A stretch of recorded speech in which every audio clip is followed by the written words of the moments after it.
नमस्कार विद्यार्थी मित्रांनो, काल आपण स्टार्ट केलेला आहे चौथा chapter pair of straight line paper फर्स्टचा. त्यामध्ये आपण काही रिव्हिजन करणार आहोत. जनरल इक्वेशन ऑफ लाईन असतं ax plus by plus c is equal to 0 आणि त्याचा स्लोप असतो m is equal to minus a upon b. म्हणजे जर लाईनचं equation 2x plus 3y is equal to 4 किंवा मायनस 4 इज इक्वल टू 0 दिलेलं आहे, त्यावेळेस त्याचा स्लोप असेल a चा रोल करतोय 2, b चा रोल करतोय 3 आणि स्लोप होऊन जाईल m is equal to minus a upon b म्हणजेच मायनस 2 अपॉन 3. ज्यावेळेस लाईन पास होते x1 y1 या पॉईंटमधनं आणि त्याचा स्लोप m दिलेला आहे, तर इक्वेशन ऑफ लाईन असते y minus y1 is equal to m times x minus x1 हे लाईनचे इक्वेशन होईल. नेक्स्ट, जर angle between two lines find करायचा आहे, त्याचे दोन्ही लाईनचे स्लोप माहित आहेत, तर त्यांचा स्लोप असेल tan theta is equal to m1 minus m2 upon 1 plus m1 into m2. Next, if two lines are parallel then their slopes are equal. आणि जर दोन लाईन परपेंडिक्युलर असतील then product of their slope is -1. म्हणजेच आपल्याला जर एका लाईनचा slope m1 दिलेला आहे, तर दुसऱ्या लाईनचा त्याला परपेंडिक्युलर असणाऱ्या लाईनचा स्लोप नक्कीच त्याचा निगेटिव्ह रेसिप्रोकल म्हणजेच -1 अपॉन m1 असेल. जर याचा स्लोप दिलेला आहे, या लाईनचा स्लोप दिलेला आहे m is equal to minus 2 upon 3, या लाईनला परपेंडिक्युलर असणाऱ्या लाईनचा स्लोप असेल m is equal to minus 1 upon minus 2/3 म्हणजेच असेल किती 3/2. मायनस मायनस बिट कॅन्सल आणि निगेटिव्ह रेसिप्रोकल होऊन जाईल 3/2 हा त्या लाईनचा स्लोप असेल. आज आपल्याला पुढचे क्वेश्चन पाहिजे आहेत. पुढचा नेक्स्ट क्वेश्चन आहे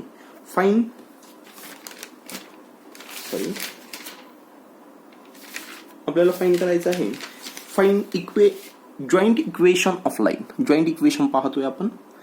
joint equation of line passing through. Me question number 3 घेतोय. पहिले 2-3 क्वेश्चन झालेले आहेत. 4th क्वेश्चन आहे find joint equation of line passing through. Line pass होते passing through 2, 3 and perpendicular to and lines are. या दोनही line perpendicular to 3x plus 2y minus 1 is equal to 0 आणि दुसरी लाईन परपेंडिक्युलर आहे कशाला x minus 3y plus 2 is equal to 0 या लाईनला perpendicular आहे. आपल्याला या स्लोप पॉइंट फॉर्मवरून अगोदर इक्वेशन तयार करायचे. तर इक्वेशन तयार झाल्यानंतर जॉइंट इक्वेशनसाठी दोन लाईनचा प्रोडक्ट करायचा आहे. पाहू. स्लोप ऑफ लाईन अगोदर मी स्लोप काढतोय. आपल्याला गिव्हन लाईन दिलेल्या slope of lines 3x plus 2y minus 1 is equal to 0 is m is equal to minus a upon b is equal to minus 3 upon 2 and दुसरी line कोणती दिलेली आहे x minus 3y plus 2 is equal to 0. याचा slope होऊन जाईल m is equal to minus a upon b is equal to a चा role 1 करतोय, x चा coefficient minus 1 upon b, y चा कोइफिशियंट आहे मायनस 3 म्हणजे स्लोप होऊन जाईल 1 upon 3. Slopes of required line. आता आपल्या ज्या लाईन आहेत त्या या दोनही लाईनला परपेंडिक्युलर आहेत. या लाईनचा स्लोप आहे -3 अपॉन 2 आणि या लाईनचा स्लोप आहे 1 अपॉन 3. आपल्याला याला परपेंडिक्युलर लाईन आहेत. Slopes of required line are m1 is equal to minus 1 upon याचा निगेटिव्ह रेसिप्रोकल मायनस 3/2 आणि तो होऊन जाईल 2/3 and m2 is equal to होऊन जाईल m2 इज इक्वल टू या लाईनचा निगेटिव्ह रेसिप्रोकल या स्लोपचा negative reciprocal minus 1 upon 1 upon 3 and check which is minus 3. आपल्याला दोनही लाईनचे स्लोप भेटलेले आहेत. आपल्याला फाइंड करायचं आहे equation of line passing through 2, 3 आणि यांना परपेंडिक्युलर असणाऱ्या लाईनचे स्लोप फाइंड केलेले आहेत आपण. आता ते स्लोप यूज करायचे. स्लोप पॉइंट फॉर्मने इक्वेशन ऑफ लाईन तयार करायचे. Now equation of line passing through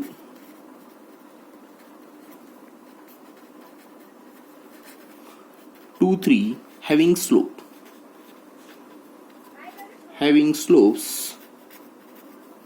m1 is equal to 2/3 and m2 is equal to minus 3r. मी दोनही इक्वेशन ॲट अ टाइम बनवतोय. काय slope point form y minus y1 is equal to m into x minus x1, पण पहिल्या लाईनचा slope m1 आहे तो use करतोय. अँड दुसरं लाईनचं इक्वेशन असेल y minus y1 is equal to some m into x minus x1, म्हणजेच आहे m2. आपल्याला x1 y1 आहे, x1 is 2 and y1 is 3. Now हे होऊन जाईल y minus 3 is equal to m1 आहे 2/3, x minus x1 is y1 is 3, x1 is 2.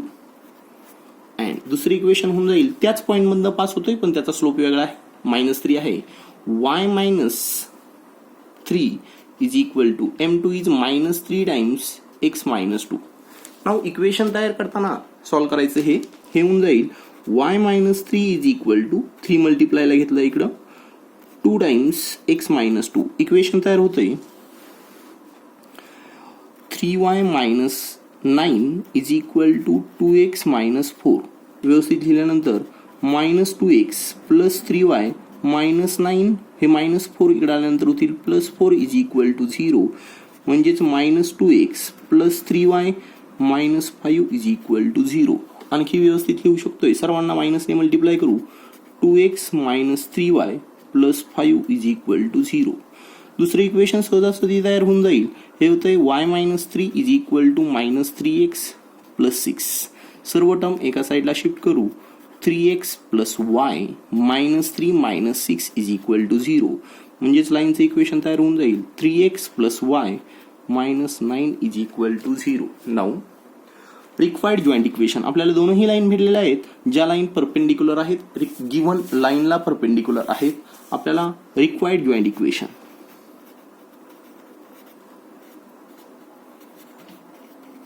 Is काय होऊन जाईल, पहिलं लाईनचं इक्वेशन आहे 2x minus 3y plus 5 is equal into दुसरं लाईन आहे 3x plus y minus 9 is equal to 0. इथं मल्टिप्लिकेशनचं sine multiply करायचंय या दोनही टर्म, तीनही टर्मला -3y ने तीनही टर्मला, 5 ने तीनही टर्मला. मागच्या लेक्चरमध्ये याचं जॉईंट इक्वेशन तयार कसं करायचं ते पाहिलेलं आहे. सहजासहजी मल्टिप्लाय करायचंय, साधे मल्टिप्लिकेशन आहे, सर्वांना येईल, सर्वांनी ट्राय करायचंय. डिफिकल्टी असेल तर मला सेंड करायची आहे. याच प्रकारचा दुसरा क्वेश्चन आहे, तो पण पाहतोय. याच प्रकारचा दुसरा क्वेश्चन असा आहे, find equation of line passing through.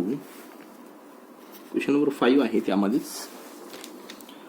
Find equation of line, find joint equation passing through -1 to and one of line, one is parallel to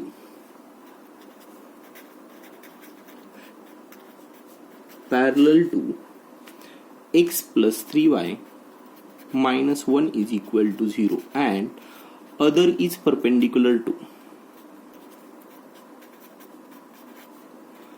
2x minus 3y minus 1 is equal to 0.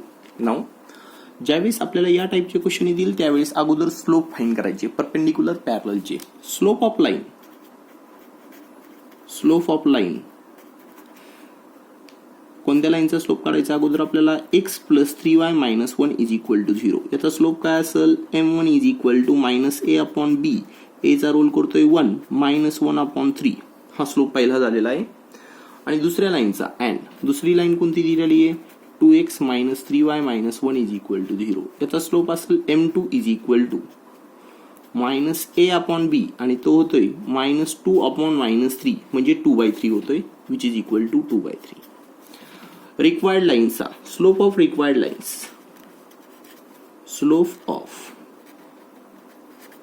Lines are काय होतोय, पहिल्या लाईनचा slope असेल suppose m1 is equal to, आता एक पाहिलेली आपल्याला एक लाईन पॅरलल दिलेली आहे 3x plus 3y minus 1 is equal to. ज्यावेळेस दोन लाईन पॅरलल असतात त्यांचे स्लोप इक्वल असतात. या लाईनला पॅरलल असणाऱ्या लाईनचा स्लोप पण -1/3 असेल, -1/3 हाच स्लोप असेल. नेक्स्ट दुसऱ्या लाईनचा स्लोप अँड दुसरी लाईन याला परपेंडिक्युलर आहे, म्हणल्यानंतर त्याचा negative reciprocal and m2 is equal to तो स्लोप घ्यायचा आहे -1/2/3 म्हणल्यानंतर होऊन जाईल -3/2. आता परत इक्वेशन तयार करायचंय. Therefore required equation of line, आपल्याला ज्यांचं जॉईंट इक्वेशन तयार करायचंय. Required equation of line passing through, कशातून पास होतात, -1 आणि 2 मधनं पास होत आहेत. अँड स्लोप्स आर, दोन स्लोप दिलेले इथं. m1 is equal to -1/3 and m2 is equal to -3/2. हे दोन स्लोप घ्यायचे येतं. इक्वेशन तयार करता येईल सर्वांना. y - y1 is equal to m1 times x - x1 आणि दुसरं इक्वेशन तयार करायचे y - y1 is equal to some m2 into x - x1. आत्ताच आपण मागच्या एक्झाम्पलमध्ये या टाईपचं क्वेश्चन सॉल्व्ह केलेला आहे. सर्व विद्यार्थ्यांनी या क्वेश्चनसाठी ट्राय करायचा आहे. एक्सरसाइज 4.1चा हा पहिला क्वेश्चन इथं संपलेला आहे. सर्वांनी हा क्वेश्चन सॉल्व्ह करायचा आहे. याबरोबरच फर्स्ट क्वेश्चन सॉल्व्ह झाल्यानंतर मिसेलेनियस एक्सरसाइजचा होमवर्क काय असेल याबद्दल. मिसेलेनियस एक्सरसाइजचा क्वेश्चन नंबर 2 फुल सॉल्व्ह करायचा आहे. पूर्णपणे क्वेश्चन नंबर 2 सॉल्व्ह करायचा आहे. क्वेश्चन नंबर 2 मध्ये सर्व जॉईंट इक्वेशन तयार करायचे आहेत. वेगवेगळ्या प्रकारे जॉईंट इक्वेशन तयार करायचे आहेत. तुम्ही यासाठी थोडीशी इक्वेशन ऑफ लाईन तयार करण्यासाठी 11वीच्या काही क्वेश्चनचीही मदत घेऊ शकताय. 11वीचे क्वेश्चन सॉल्व्ह करत असताना तुम्हाला बऱ्यापैकी आयडिया डेव्हलप होऊन जाईल. यानंतर पाहायचं आहे आपल्याला याच एक्सरसाइजचा next question, separate equation of line. How to find separate equation of line. Find separate equation of line question आहे. क्वेश्चन नंबर 2 क्वेश्चन नंबर आहे एक्सरसाइज 4.1चा. Find separate equation of line.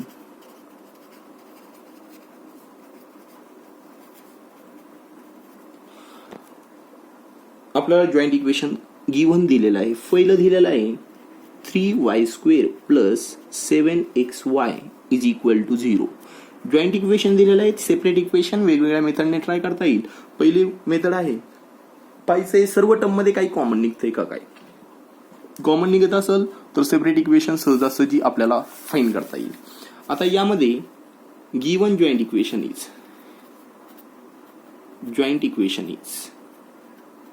Given joint equation दिलेलं आहे 3y² plus 7xy is equal to 0. यामधून काही common निघते का. काय अगोदर ती मेथड पाहिजे. काय कॉमन निघते पाहता येईल. दोघांमध्ये y कॉमन निघल आणि आपल्याला भेटल y इंटू ब्रॅकेटमध्ये असेल 3y आणि इथं राहील 7x. परत मल्टिप्लाय करून पाहिलं 3y² plus 7xy is equal to 0 भेटून जाईल. 2 नंबरचं मल्टिप्लिकेशन 0 आहे म्हटल्यानंतर एक तरी टर्म 0 असेल. एक तर काय असेल पाहू शकता तुम्ही. एक तर y इज इक्वल टू 0 और 3y plus 7x is equal to 0. Therefore, required separate equations are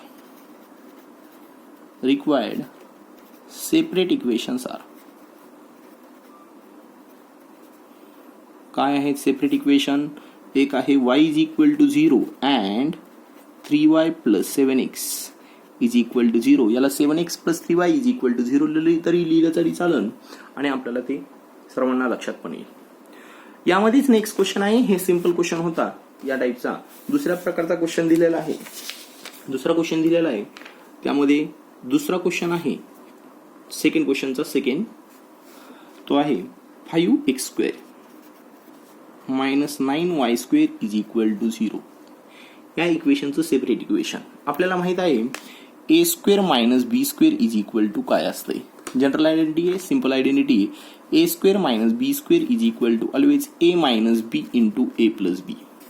आता हे बाय ऑब्झर्वेशन लक्षात येते. या दोघांमध्ये काहीही कॉमन निघत नाही. मी अगोदर त्यांना a² - b² च्या फॉर्म मध्ये लिहितो. गिव्हन जॉईंट इक्वेशन इज काय होऊन जाईल 5x² - 9y² is equal to 0. याला आणखी व्यवस्थित लिहिल्यानंतर लक्षात येते आपण याला वेगळ्या प्रकारे लिहू शकतोय आणि वेगळ्या प्रकारे लिहिल्यानंतर आपण याला लिहिता येईल √5x bracket square minus 3y bracket square is equal to 0. Check करू शकताय सर्व लोक. आणि हे झालेलं आहे a² - b² च्या फॉर्म मध्ये. √5चा स्क्वेअर 5x², 3चा स्क्वेअर 9y² आणि हे होतं a² - b² ने होऊन जाईल a - b into a plus b use करायचं आहे आपल्याला. हे a चा रोल करतोय √5x √5x मायनस 3y आणि दुसऱ्या ब्रॅकेटमध्ये लिहिता येईल आपल्याला √5x plus 3y is equal to 0. दोन टर्मचं मल्टिप्लिकेशन 0 आहे म्हणल्यानंतर एक तरी टर्म 0 असेल. पहिलं होऊन जाईल, आपल्याला पहिलं इक्वेशन भेटून जाईल √5x minus 3y is equal to 0 आणि दुसरं इक्वेशन होऊन जाईल √5x plus 3y is equal to 0 are required separate equation. Are required separate equation of lines. हे दोनही गिवन सेपरेट इक्वेशन आहेत. नेक्स्ट क्वेश्चन आहे, यामध्ये थर्ड क्वेश्चन आहे x² minus 4xy is equal to 0. परत तुम्हाला यामध्ये x कॉमन काढून जसा क्वेश्चन नंबर फर्स्ट सॉल्व्ह केलेला आहे क्वेश्चन नंबर फर्स्ट प्रमाणे सॉल्व्ह करायचा आहे. आत्ताच x कॉमन काढून परत x मायनस 4y हे दुसरं इक्वेशन तयार होऊन जाईल. एक होऊन जाईल x इज इक्वल टू 0 हे y ऍक्सिसचं इक्वेशन असेल आणि x मायनस 4y हे दुसऱ्या लाईनचं इक्वेशन असेल. तुम्हाला हे सॉल्व्ह करता येईल. फोर्थ क्वेश्चन आहे. फोर्थ क्वेश्चन परत डिफरंट आहे. सेम टाईपचे क्वेश्चन मी परत घेत नाहीये. फोर्थ क्वेश्चन आहे 3x² minus 10xy minus 8y² is equal to 0. हा क्वेश्चन आहे क्वाड्रॅटिक इक्वेशनच्या फॉर्म मध्ये. म्हणजेच आपल्याला टर्म पाहिजे आहेत बाय स्प्लिटिंग मिडल टर्म या मेथडने सॉल्व्ह करायचे. आपल्याला अशा दोन टर्म फाइंड करायचं आहे ज्यांचं मल्टिप्लिकेशन 3 8 जार मायनस 24 मल्टिप्लिकेशन आलं पाहिजेत, ॲडिशन मायनस 10 आली पाहिजेत. अशा प्रकारे दोन टर्म शोधायच्या आहेत आणि त्या दोन टर्म असतील मायनस 12 आणि 2. चेक करू शकताय मल्टिप्लिकेशन येते मायनस 24. तुम्ही बाय ऑब्झर्वेशन तुम्हीही करू शकता. हे आपल्याला या दोनही टर्मचं मल्टिप्लिकेशन चेक करायचे. मिडल टर्मला मायनस 10xy ला लिहिता येईल मायनस 12xy आणि 2. मी डायरेक्ट लिहायला लागतोय. इक्वेशन दिलेलं आहे 3x² minus 10xy minus 8y² is equal to 0. व्यवस्थित लिहिल्यानंतर होतं हे 3x² minus 12xy plus 2xy. Check करा, यांची ॲडिशन मायनस 10xy होते minus 8y² is equal to 0. Now याला आणखी व्यवस्थित लिहिल्यानंतर होतंय या पहिल्या दोन टर्म यांच्यामधनं कॉमन निघतंय. काय कॉमन निघतंय? 3x कॉमन निघतंय. ब्रॅकेटमध्ये राहील x मायनस 3 4 12 4y प्लस यामधनं परत कॉमन काढता येतंय. काय कॉमन काढता येतंय? 2y कॉमन काढता येते. 2y कॉमन काढल्यानंतर ब्रॅकेटमध्ये राहील x मायनस अगेन 4y राहतंय. चेक करू शकताय तुम्ही. परत या दोनही टर्म मधून x मायनस 4y कॉमन निघतोय आणि दुसऱ्या ब्रॅकेटमध्ये राहतंय 3x प्लस 2y. चेक करू शकता. ज्यावेळेस दोन टर्मचं मल्टिप्लिकेशन 0 असतं त्यावेळेस काय होऊन जाईल? ह्या दोन टर्मचं मल्टिप्लिकेशन 0 आहे म्हणल्यानंतर एक तर x minus 4y is equal to 0 आहे और 3x plus 2y is equal to 0 आहे. आपल्याला या दोनही सेपरेट इक्वेशन भेटलेले आहेत. Are required separate equation. Are required separate equation are required separate equation of given lines. यामध्येच नेक्स्ट क्वेश्चन दिलेला आहे. सर्वांनी सेपरेट इक्वेशन साठी ट्राय करायचं आहे. यामध्येच नेक्स्ट क्वेश्चन दिलेला आहे. याच टाईपचा क्वेश्चन दिलेला आहे. मी सॉल्व्ह करतोय तो. नेक्स्ट क्वेश्चन मध्ये दिलेला आहे आपल्याला सेपरेट इक्वेशन तयार करायचं आहे. क्वेश्चन नंबर 5 क्वेश्चन नंबर दिलेला आहे. त्यामध्ये दिलेलं आहे equation 3x² minus 2√3xy minus 3y² is equal to 0. मी परत चेक करेन. सेपरेट इक्वेशन साठी आपलं मल्टिप्लिकेशन आलं पाहिजे 3 इंटू मायनस 3 बिकम्स मायनस 9 आणि ॲडिशन आली पाहिजेत मायनस 2√3. तशा बऱ्याच टर्म आहेत मल्टिप्लिकेशन 9 येणाऱ्या, पण आपल्याला त्यांची ॲडिशन मायनस 2√3. मी रूट बद्दल विचार करेल आणि ह्या टर्म होतील 3√3 आणि एक असेल √3. यांचं सबट्रॅक्शन जर केलं तर आपल्याला भेटतंय 3√3 आणि दुसरं असेल √3 मायनस 3√3 आणि चेक करू शकताय आपल्याला टर्म भेटलेल्या आहेत. मी त्या स्प्लिट करतोय. इक्वेशन भेटतंय 3x² this is x minus 2√3xy minus 3y² is equal to 0. मी मिडल टर्मला स्प्लिट करतोय. 3x² minus 3√3xy plus √3xy minus 3y² is equal to 0. आपल्याला दोनही टर्म मधनं कॉमन टर्म फाइंड करण्याचा प्रयत्न करायचा आहे. कॉमन टर्म साठी पाहू शकताय पहिल्या दोनही टर्म मधून 3x कॉमन निघतोय आणि दुसऱ्या या दोन टर्म मधून 3x कॉमन काढल्यानंतर इथं x राहील मायनस √3y राहतंय. इथनं या 3 ला लिहिता येईल √3 इंटू √3. या 3 ला लिहिता येईल √3 इंटू √3. एक √3 कॉमन काढलेला आहे, y पण कॉमन काढलेला आहे. ब्रॅकेट मध्ये राहील x minus again √3y is equal to 0. परत x मायनस √3y कॉमन निघतंय, ब्रॅकेट मध्ये राहील 3x plus √3y is equal to 0. आपण पाहू शकताय परत आपल्याला दोनही सेपरेट इक्वेशन भेटलेले आहेत. x minus √3y is equal to 0 and दुसरं इक्वेशन काय भेटलेलं आहे 3x plus √3y is equal to 0 are required separate equations. Are required separate equation of line. सर्व विद्यार्थ्यांना विनंती आहे या चॅप्टर मध्ये एक्सरसाइजचे काही क्वेश्चन, सर्वच क्वेश्चन वेगवेगळ्या टाईपचे आहेत म्हणून मला सॉल्व्ह करून द्यावा लागत आहेत. म्हणून विद्यार्थ्यांनी लेक्चर पाहिल्यानंतर सर्व क्वेश्चन एक्सरसाइज मधून मनाने करण्याचा प्रयत्न करायचा आहे. या क्वेश्चन मध्ये आणखी 2 क्वेश्चन राहिलेले आहेत सेपरेट इक्वेशन साठी. ते थोडेसे वेगळ्या मेथडचे आहेत, ट्रिग्नोमेट्रिक फॉर्म यूज केलेला आहेत. ते पण मी पुढील लेक्चर मध्ये सॉल्व्ह करून देईल. सर्वांनी हे पहिले 2 क्वेश्चन सॉल्व्ह करायचे एक्सरसाइज 4.1 चे. तसेच सॉल्व्ह एक्झाम्पल मध्ये जॉईंट इक्वेशन आणि सेपरेट इक्वेशन यासाठी क्वेश्चन जे आहेत ते सर्व क्वेश्चन सॉल्व्ह करायचे आहेत. मिसलेनियस एक्सरसाइज मध्ये पण जॉईंट इक्वेशन आणि सेपरेट इक्वेशनचे जे सर्व क्वेश्चन आहेत, क्वेश्चन नंबर 2 आहे जॉईंट इक्वेशन साठी, तो सर्व सॉल्व्ह करायचा आहे. त्यामध्ये ज्या काही डिफिकल्टी आहेत त्या विचारायच्या आहेत. बरेच विद्यार्थ्यांकडून होमवर्क होत नाहीये, त्यांनीही काळजी घ्यायची आहे. आपल्याला जो वेळ भेटतोय त्याचा चांगला सदुपयोग करायचा आहे. थँक्यू.